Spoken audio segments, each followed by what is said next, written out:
Assalamualaikum warahmatullahi wabarakatuh. A'udzu billahi minasyaitonir rajim. Bismillahirrahmanirrahim. Alhamdulillahi rabbil alamin wa afdhalus salati wa atammu taslimi ala sayyidina Muhammad wa ala alihi wa sahbihi ajma'in.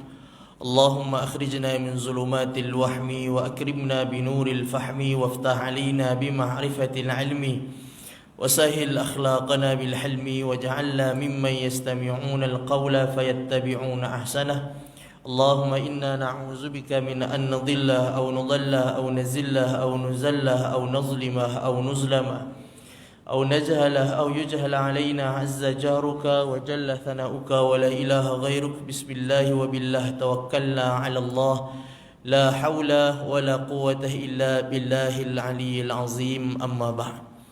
Muslimin dan muslimat, tuan-tuan dan puan-puan yang dirahmati oleh Allah Subhanahu wa taala. Di antara tanda dan alamat seseorang itu merupakan kekasih Allah apabila Allah menganugerahkan kepadanya rasa cinta, rasa suka dan rasa kemanisan dalam melakukan ibadah dan ketaatan.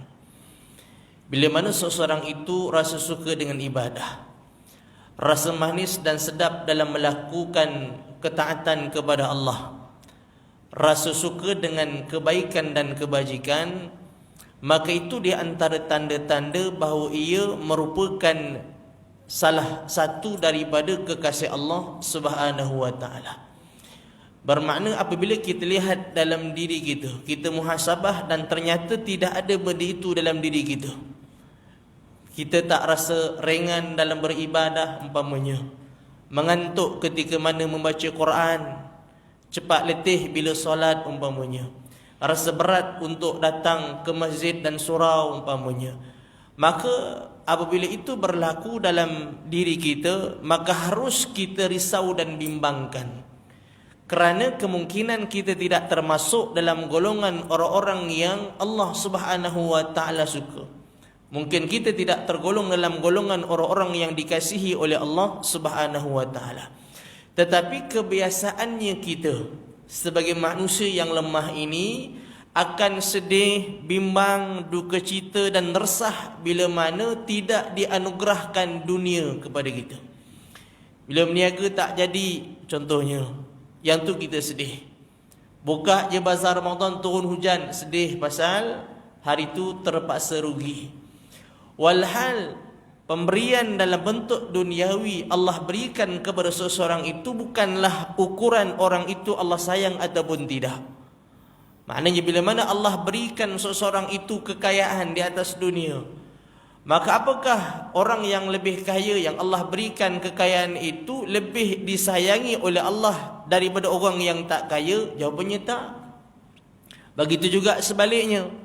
Seseorang yang Allah barangkali dia hidup dalam miskin, Allah tak berikan kekayaan dunia ke atas dia, maka apakah tanda dan alamat orang itu Allah benci? Juga tidak. Kerana dunia ini, bila sebut dunia, apa sahaja kemanisan-kemanisan dunia termasuk dalam tu.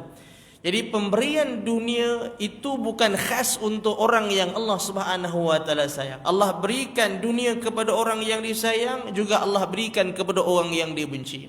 Allah berikan dunia kepada orang Islam, juga kepada orang yang tidak beriman kepada Allah pun Allah berikan dunia. Sebab itu kata Nabi sallallahu alaihi wasallam dalam mengingatkan kita supaya jangan kita tertipu dengan dunia. Apa kata Rasulullah? Kalau seandainya dunia ini ada nilai dan mahalnya semahal 11 sayap nyamuk, maka Allah tidak akan berikan minuman kepada orang-orang yang tidak beriman. Hakikatnya orang tidak beriman dapat minum tak? Dapat. Dapat makan tak? Dapat. Bahkan dapat makan dan minum lebih banyak daripada orang-orang yang beriman. Orang yang tak datang ke masjid lebih banyak hartanya daripada orang yang datang ke masjid. Jadi Nabi SAW sebut begitu, nak mengingatkan kita bahawa jangan sampai kamu tertipu dengan kemanisan dunia sampai mengorbankan urusan akhirat kamu. Ada orang yang tak berpuasa di bulan Ramadan. Kenapa? Kerana kalau puasa di siang hari letih. Bila siang hari berpuasa tak mampu nak bekerja keras kerana Ramadan bulan nak kumpulkan kekayaan sebanyak-banyaknya. Kalau orang tu berniaga, kalau dia berpuasa di sesiang hari Ramadan, mungkin dia tak boleh nak pulun sungguh-sungguh nak buat kerja pada waktu itu. Saya teringat waktu saya berniaga di Masjid India Jalan Tunku Abdul Rahman di Kuala Lumpur, ada sebahagian daripada kawan-kawan kita yang tak puasa. Sebab apa tak puasa? Sebab kalau puasa daripada pagi sampai malam, nak bekerja sana, nak bekerja sini dengan orang ramainya, jadi nak bersorak lagi, jadi mungkin tak mampu, tak terdaya. Jadi akhirnya dikorbankan ibadah wajib berpuasa tadi itu semata-mata nak mendapatkan kekayaan dunia. Maka Nabi ingatkan kita bahawa dunia ini harganya lebih rendah daripada harga sebelah sayap nyamuk. Ini yang Nabi sebut dalam hadis yang kita bacakan tadi. Ada satu hadis yang lain ketika Rasulullah tawarkan kepada sahabat satu ekor bangkai kambing. Kata Rasulullah, siapa yang nak beli, aku nak jual dengan harga yang murah. Tak ada sahabat yang nak beli. Siapa yang nak, aku bagi percuma. Tak ada juga sahabat yang nak. Maka ada seorang sahabat kata, ya Rasulullah, kalau kambing ini hidup sekalipun tak ada orang nak, apatah lagi kalau dia dah mati. Kalau dia hidup sekalipun tak ada orang yang nak kambing tu, apatah lagi kalau dia dah mati. Kenapa? Kerana kambing tu kambing yang ada sakit. Kambing sakit ni hidup dia pun tak ada manfaat, apatah lagi kalau dia dah mati. Maka Rasulullah bagi tahu itulah perumpamaannya dunia, kan? Bukan bermakna dunia itu tidak ada nilai, ada, tapi jangan sampai kita mendahulukan dia, jangan sampai kita mengagungkan dia sampai kita mengorbankan urusan akhirat. Tambah-tambah dalam bulan Ramadan, kan? Siang, pagi, petang, siang, malam sebelum Ramadan kita minta kepada Allah, ya Allah balighna Ramadan, sampaikan kami Ramadan. Kenapa kita nak masuk dalam bulan Ramadan? Sudah tentu tidak lain dan tidak bukan kerana kita tahu dalam bulan Ramadan amalan kita walaupun sama kita buat dalam bulan-bulan yang lain, tapi Allah bagi ganjaran dia tak sama. Tuan-tuan, sembahyang subuh di bulan Ramadan, sembahyang subuh tu juga yang kita buat dalam bulan yang lain. Sembahyang subuh dalam bulan Syaban, dalam bulan Rajab 2 rakaat. Dalam bulan Ramadan apakah 10 rakaat? Tak, tetap 2 rakaat juga. Kita baca Quran dalam bulan Syaban, dalam bulan-bulan yang lain, Quran tu juga yang kita baca hari ini dalam bulan Ramadan. Jadi kenapa yang kita nak sangat masuk dalam bulan Ramadan? Sebab kita tahu dalam bulan Ramadan Allah tu sangat pemurah dengan kita.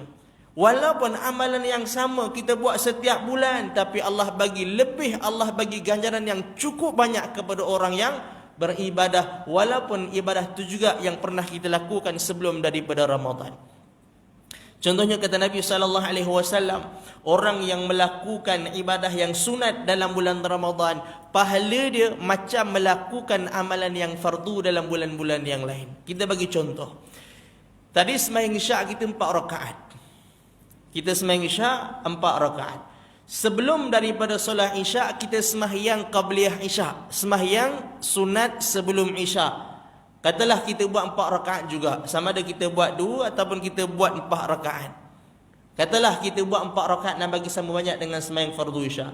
Sebelum sembahyang Isyak kita sembahyang sunat dulu 4 rakaat, habis kita sembahyang Isyak pula 4 rakaat. Sama tak pahalanya? Tak.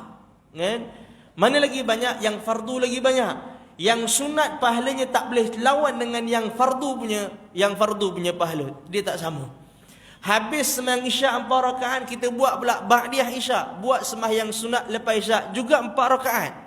Makna sembahyang sunat dah 8 rakaat, 4 sebelum, 4 selepas.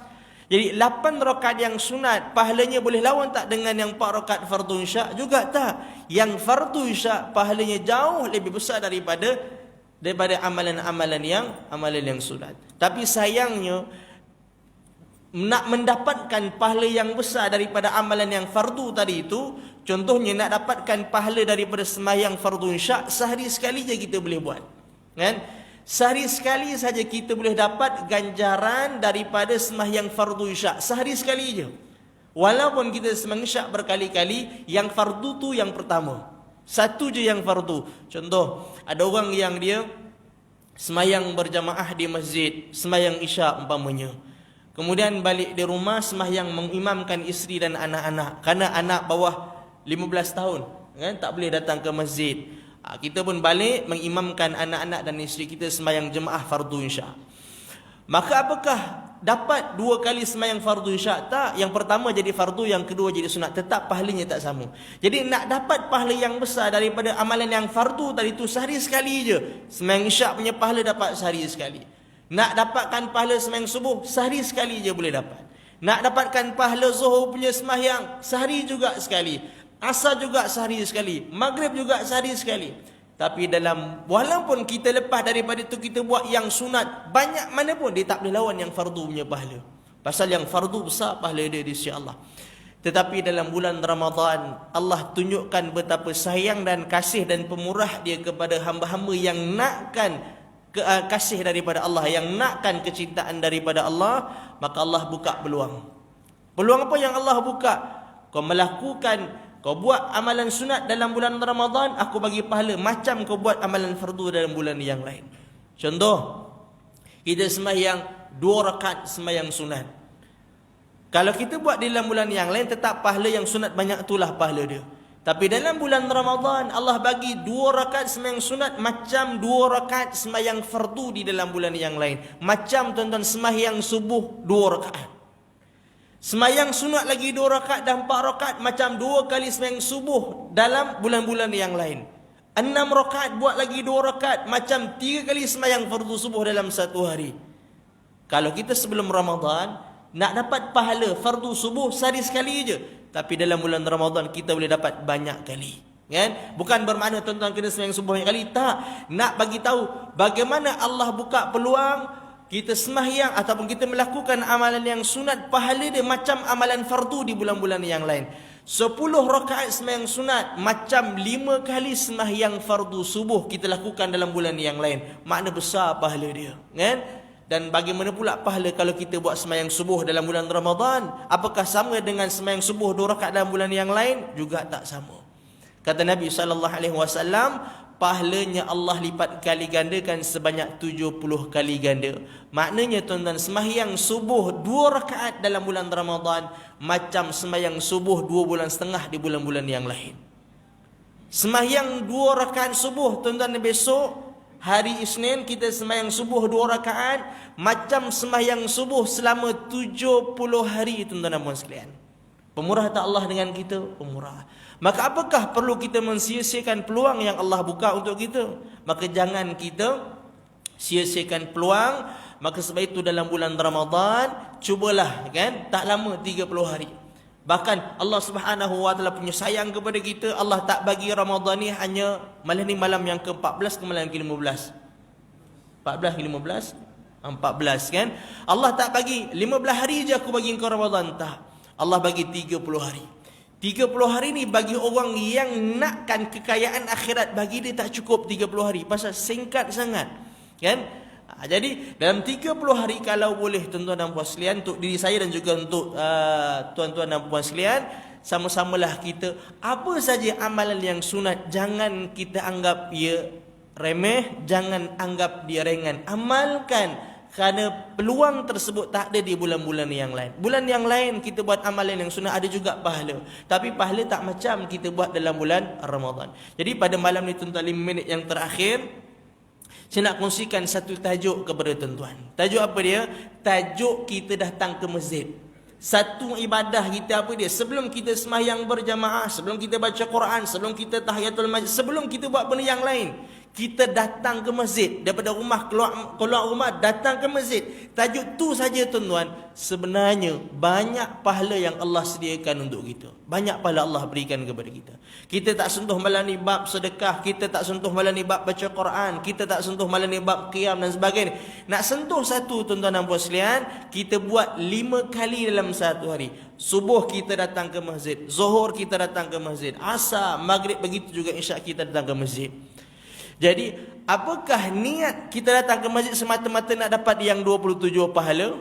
Kita keluar daripada rumah, datang masjid, datang surau, orang tanya, kau nak buat apa sembahyang kat masjid? Kita kata nak dapat 27. Tuan-tuan, 27 pahala tu sembahyang berjamaah. Sembahyang berjamaah, bila sebut sembahyang jamaah, apa syarat dia? Yang pertama, mesti 2 orang paling kurang. Seorang imam dan seorang makmum. Dah jadi jamaah dah. Dan Nabi tak syaratkan nak dapat 27 pahala mesti sembahyang kat masjid. Jadi kalau sembahyang berjamaah di rumah dengan isteri dan anak-anak, seorang kita imam, kemudian belakang kita isteri ataupun dengan isteri anak-anak. Kita sembahyang di pejabat ngarak-arakan sekerja kita. Kita sembahyang di padang bola dengan kawan-kawan kita. Berjamaah dapat 27, tak dapat 27. Kalaulah 27 boleh dapat berjamaah di tempat yang lain, buat apa kita datang ke masjid? Jadi sebenarnya kita datang ke masjid bukan hanya nak dapat yang 27. Sebenarnya banyak lagi cabang-cabang pahala yang boleh sampai kepada kita hanya dengan adab-adab yang kita perlu tunaikan. Hanya datang ke masjid kita boleh dapat pahala yang banyak. Bukan hanya 27, kita nak pahala yang itu, nak pahala yang ni. Datang masjid saja bukan 27, tapi ada 27 dan juga pahala yang lain. Jadi tuan-tuan muslimin dan muslimat yang dirahmati Allah Subhanahu wa taala. Jadi pada malam ini saya bawa dengan perbincangan yang ringan yang kita biasa buat, dan kita perlu sedar rupanya apa yang kita buat yang kita tak rasa apa-apa, rupanya Allah nilai sebagai satu amalan yang akan diberikan pahala yang besar dari Allah. Apa dia? Di antaranya orang yang datang ke masjid disunatkan baginya untuk berhias bercantik-cantik untuk datang ke masjid. Maknanya orang yang datang bajunya kemas, tambah pula dia khaskan baju ni aku khas untuk sembahyang. Walaupun tak salah kita habis kerja terus datang masjid sembahyang berjemaah, ada pahala. Tapi sama tak pahala dengan orang yang ada pakaian khas untuk solat? Tak sama pahala dia, kan? Sama tak orang yang baju berkedut dengan orang yang baju tak berkedut? Tak sama pahala dia. Sama tak orang yang baju kotor dengan orang yang bajunya bersih? Baju kotor sembahyang jemaah pun dapat 27, dapat pahala juga, kan? Tapi yang pakai yang kemas, bajunya disetrika elok, yang bersih, dibuh pula minyak wangi khas, ini pakaian hanya untuk ke masjid. Ini pakaian hanya untuk solat. Tuan-tuan, kalaulah kita pergi rumah ataupun kita jumpa dengan kekasih gitu, tak payahlah tuan-tuan dah tu ni tak sebutlah pasal kasih, kan? Jumpa dengan orang yang hebat contohnya. Kita pergi istana umpamanya. Contoh, dapat jemputan datang ke jamuan berbuka puasa di istana contohnya, kan? Pada pakaian kita apa yang kita persiapkan? Pakaian yang kemas, kan? Nak masuk istana, nak pakai selipar Jepun tak lepas masuk, kan? Kasut hitam pula, kan? Kasut yang berlemuh pun tak boleh juga, mesti kasut yang berkilat, baju yang kemas, kan? Jadi kenapa dengan Allah yang kita nak Allah sayang kita nak Allah sihatkan di saat kita sakit, kita nak Allah hilangkan kesusahan di saat kita resah, kita nak Allah bantu kita ke akhirat nanti. Kenapa kita tak ambil peluang Allah daripada Allah berikan kesayangan dia kepada kita? Kan Nabi sebut innallaha jamilun yuhibbul jamal. Allah tu cantik, Allah suka kepada kecantikan. Jadi lepas daripada ini, kalau kita nak datang ke masjid dan surau, pastikan pakaian kita kemas, kan? Tak berusaha pun pakai yang selekeh datang ke masjid, kan? Baju tengok tu butang 1 2 tak ada, yang atas je bubuh, kan? Ataupun 1 2 je ada, atas tak bubuh, keluar habis bulu dada. Tak salah, pahala, dapat pahala. Kita dapat sembahyang berjemaah punya pahala. Tapi kan lagi baik kalau kita pakai yang kemas, kerana secara tidak langsung di situ ada pahala yang Allah berikan kepada kita satu. Kemudian yang keduanya, disunatkan orang yang datang ke masjid itu datangnya awal. Tuan-tuan, rupanya datang awal ni ada pahala lebih daripada orang yang datang lambat. Orang yang datang lambat dengan datang awal tak sama pahalanya, kan? Yang datang awal dengan yang datang lambat, yang masbuk dengan yang tak masbuk, pahalanya tak sama. Yang duduk di saf yang pertama dengan saf yang belakang, pahalanya tak sama. Kata Nabi SAW, kalau seseorang itu tahu kelebihan dan pahala yang besar pada orang yang datang ke masjid awal, maka nescaya manusia itu akan berlumba-lumba nak datang awal, kan? Dan ada hikmahnya Covid ni. Tengok Jumaat berebut datang awal, pasal nak datang sembahyang ke masjid. Itu hikmah daripada satu hikmah yang kita nampak daripada Covid. Kalau tak, selagi tak khatib bangun pada khutbah yang kedua, tak masuk kita masjid. Tapi Alhamdulillah, kan? Jadi orang yang datang awal dengan orang yang datang lambat, pahalanya tuan-tuan tak sama. Jadi kalau kita nak dapat pahala lebih selain daripada pahala 27, selain daripada pahala sembahyang pakai yang kemas datang ke masjid, ada lagi pahala yang lain tak kita boleh dapat daripada datang ke masjid 5 kali dalam satu hari kita buat? Ada. Apa dia? Datanglah awal, kan? Datang awal, Allah berikan pahala yang lebih daripada orang yang datang lambat. Kemudian yang ketiganya, disunatkan, makna bagi orang yang masuk ke tempat sembahyangnya dalam keadaan tenang dan jangan gopoh gapah. Maksudnya, contoh kalaulah kita masuk masjid, Imam pun dah walam yakul lahu kufuwan ahad. Biasa apa kita buat? Kita akan berlari-lari anak macam kita buat. Dah lama tak pergi umrah, apa namanya tu? Saya sampai umrah. Saya biasa setahun 2 kali pergi umrah kan. Jadi dah 2 tahun dah tak pergi umrah ni pasal Covid ni. Apa nama dia? Sa'i Safa dan Marwah. Kan? Sampai dekat lampu hijau kita lari-lari anak. Macam tu juga bila lampu kuning kita tekan minyak lagi laju. Itu biasa kita lah tu kita kan. Jadi baik tak kalau kita buat macam tu? Kalau imam dah nak rukuk dah, kita dia nak dapat rakaat tersebut, kita pun buka pintu kuat-kuat, tutup kuat, gedegang. Tambah pula ada yang jenis apa? Ada yang jenis mulut dia apa tu? Macam itulah yang terkeluarkan. Kemudian berlari pula, bawa kunci pula, giling bunyi dengan kabel lekat, kelepuk. Tuan-tuan, itu amalan yang makruh kalau kita buat. Rupanya bukan baik macam tu. Walaupun kita dapat rakaat kalau kita dapat rukuk bersama dengan imam, kan? Tapi yang lagi baik tu macam mana? Kan kita kan nak pahala lagi banyak. Apakah yang baik kita perlu bekerja-kerja masuk dalam saf, ataupun kita perlu tenang, jangan gupu-gapah. Kata Nabi SAW, "Idza sami'tumul iqamah," bila kamu dengar qamat, "famshu ila salah," pergilah masuk sembahyang. "Wa 'alaikum bis-sakinati wal waqar," tenang, jangan kelang kabut. "Wa la tusri'u, fama adraktum fasallu wa ma fatakum fa'timmu," kata Rasulullah. Kalau dapat, kalau tak dapat, sempurnakan yang kurang. Kalau tak dapat rakaat tersebut, habis imam bagi salam, tambah lagi 1 rakaat. Jadi kata Rasulullah, jangan kelang kabut. Jadi mana lagi baik kita perlu kelang kabut ataupun kita tak apalah, tak dapatlah. Sebab kalau nak dapat juga, tak ada tambah-tambah lepas imam bagi salam, datang awal. Jadi bila kita datang lambat, kita orang yang mungkin ada urusan yang lain, terpaksa lambat pada waktu itu, maka jangan kelang kabut. Kerana kelang kabut itu mengurangkan pahala kita, kan? Kemudian yang terakhir, banyak lagi sebenarnya, tapi manakan waktu yang sangat terbatas, maka kita ambil yang terakhir untuk kita pada malam ni. Benda yang paling ringan, benda yang paling mudah dan selalu juga kita amalkan, iaitulah disunatkan kita masuk dan keluar daripada surau dan masjid kita dengan doa. Tuan-tuan baca doa tadi masuk masjid, masuk surau. Saya yakin tuan-tuan jangan jawab nanti kantoi, kan? Saya tahu tuan-tuan semua baca masuk masjid, masuk surau. Ustaz ni bukan masjid, surau. Surau ke masjid samalah dia punya hukum dia. Masuk masjid dan surau, baca doa, Allahumma ftahli abwaba rahmatik. Ya Allah, bukakanlah kepada aku pintu rahmatmu. Orang yang masuk surau, orang yang masuk masjid ataupun surau dengan doa tak sama pahalanya dengan orang yang masuk sembahyang tapi tak baca doa, kan? Yang masuk masjid tadi sembahyang saf, duduk di saf yang pertama, tak sama pahala dengan orang yang masuk dengan doa tadi. Yang dengan doa ada pahala, alhamdulillah. Yang tak ada, yang tak baca, dia tak dosa pun, tapi dia tak ada pahala.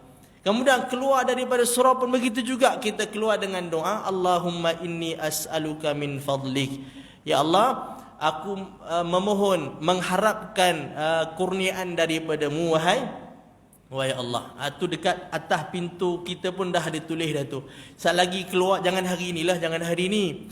Lagi kang pakak beratuk duk eja pula, Allah sampai raya haji tak habis tuan-tuan. Ya, jadi hari ni keluar macam biasa, balik nanti kang buka handphone kita, buka buku sekolah rendah anak-anak kita, baca. Ustaz tu sekolah rendah punya pelajaran lah, hadis tu dah lama hafal. Tuan-tuan, ini hadis Nabi, beramal dengan hadis Nabi ada pahala tak? Ada pahala. Kita buat tuan-tuan 5 kali satu hari. Sayanglah 5 kali, 5 peluang nak keluar daripada bilik air lepas ambil uduk, masuk ke bilik solat kita di rumah kita, baca doa ni tak ci. Dia tak ada pahala. Yang ada pahala kalau kita masuk masjid dengan doa ni. Kita masuk masjid untuk solat, kita baca doa. Keluar daripada masjid ataupun surau pun kita baca doa. 5 kali tuan-tuan satu hari. Kita buat 5 kali satu hari. Hari yang kedua dah 10 kali kita baca, kan? Masuk keluar masuk. Tapi dia sekali masuk, jangan tiap kali masuk keluar. Baca doa, masuk. Dia main-main macam tu. Dia tak termasuk lah. Jadi orang yang masuk masjid kerana nak solat, masuk dengan doa. Paling-paling kurang pun kalau kita tak hafal, bacalah bismillah, kan? Baca bismillah ataupun na'udzubillahi minasyaitanirrajim. Kan dalam hadis pun Nabi ajar, A'udzubillahil azim biwajhihil karim wa sultanihil qadim minasyaitonir rajim. Kan dia baca doa tu. Lagi payah nampaknya kan. Payah baca a'udzubillahi minasyaitonir rajim. Maka berkata syaitan kata dia telah berlindung kepada Allah daripada aku sepanjang hari dia. Jadi kita amalkanlah, walaupun benda yang kita nampak ringan, cuba kita amalkan kan. Tambah pula kita dalam bulan Ramadan yang kita tahu amalan yang sunat tu pahalanya bukan kecil, pahalanya besar. Di bulan yang lain pun besar, tapi dalam bulan Ramadan lagi besar daripada bulan-bulan yang lain. Jadi itulah yang dapat saya kongsikan dengan tuan-tuan dan puan-puan, para ibu dan ayah sekalian. Mudah-mudahan ada manfaat dan faedah untuk kita bersama ini, insya-Allah, mudah-mudahan. Jadi sebelum saya tangguhkan majlis kita pada malam ni, seperti biasa pada malam ni saya bawa tabung daripada Syria, wakil daripada Pertubuhan Peduli Insan Malaysia yang kita telah kongsikan minggu lepas tentang penderitaan saudara kita yang ada di Syria. Jadi kami pada tahun ini daripada Pertubuhan Peduli Insan Malaysia menyediakan iftar dan juga sahur buat anak-anak, buat rakan-rakan dan saudara kita yang ada di Syria, yang mana mereka sangat-sangat memerlukan sumbangan dan ihsan daripada kita. Dan alhamdulillah setiap hari kita telah berikan kepada mereka, dan kita janjikan setiap hari untuk kita berikan hasil sumbangan orang ramai untuk mereka. Tetapi yang kita bimbang dan takut, apabila kita berjanji, mungkin minggu depan kita tak mampu nak bagi. Sebab kekangan kewangan ataupun kekurangan sumbangan orang ramai. Jadi kami mengharapkan daripada semua tuan-tuan dan puan sekalian, sama-samalah kita taja berbuka puasa untuk anak-anak kita. Mungkin di tempat kita tak ada peluang untuk taja berbuka puasa kerana tak boleh buka kat masjid dan surau. Jadi kita salurkan sumbangan itu kepada mereka yang sangat-sangat, memang sangat-sangat memerlukan, kan? Kita sama ada tuan-tuan nak sumbang kepada saudara yang ada di Palestin ke, di Syria ke, di mana-mana tempat negara ataupun umat Islam yang dalam memerlukan, itu Allah nilai sebagai pahala, kan? Itu ada ganjaran yang besar dari Allah. Cuma pada malam ni kita bawa tabung untuk sedia khas untuk iftar dan juga sahur anak-anak dan juga kawan-kawan kita yang ada di Syria, yang mana mereka memerlukan sumbangan untuk mereka makan, untuk meneruskan kelangsungan hidup mereka. Jadi tuan-tuan berikan bukan hanya untuk iftar mereka, tetapi juga untuk menghilangkan kelaparan mereka yang sekian lama mereka tanggung. Jadi ini tanggungjawab kita untuk kita bantu dan kita sama-sama mengurangkan bebanan dan penderitaan mereka. Jadi di sebelah muslimat pun ada satu tabung. Ada tak nampak tak tabung di muslimah? Saya ingat dah letak dah tadi di muslimah satu, di muslimin satu. Tengok siapa lagi banyak. Tengok pada semangat, tengok para ibu kat belakang tu memang semangat betul. Saya tengok tadi pun dah lebih separuh dah terisi dalam tu, alhamdulillah. Jadi mudah-mudahan kita pada malam ni, apa yang kita lakukan daripada awal kita datang masjid sampailah pengakhiran kita pada malam ni, seandainya Allah panggil kita pun pada malam ni, ada jawapan yang kita nak berikan kepada Allah Subhanahu wa taala di atas tanggungjawab kita sebagai manusia, sebagai hamba Allah dan sebagai saudara sesama Islam. Dan saya doakan moga-moga tuan-puan yang mendermakan, yang menginfakkan dan yang akan menderma dan menginfakkan hartanya untuk saudaranya, dimurahkan rezeki, diberikan kesihatan dan dipanjangkan umur dalam keberkatan, dan diberikan ganjaran yang besar oleh Allah di hari akhirat nanti, insya-Allah. Amin. Tolong aminkan doa, amin ya rabbal alamin. A'udzubillahi minasyaitonirrajim. Bismillahirrahmanirrahim. Alhamdulillahirabbil alamin. Wassallallahu ala Muhammad wa ala alihi wa sahbihi ajma'in. Allahumma ati anfusana taqwaha wa zakkiha anta khairu man zakkaha anta waliyuha wa maulaha. Allahumma 'allimna ma yanfa'una wanfa'na bima 'allamtana wa zidna ilma. Allahumma inna 'ala siyam wal qiyam wa ghaddil basar wa hifzil lisan. Rabbana atina fid dunya hasanah wa fil akhirati hasanatan wa qina adzaban nar. Wa sallallahu ala Muhammad wa ala alihi wa sahbihi wa baraka wa sallam. Walhamdulillahi rabbil alamin. Assalamualaikum warahmatullahi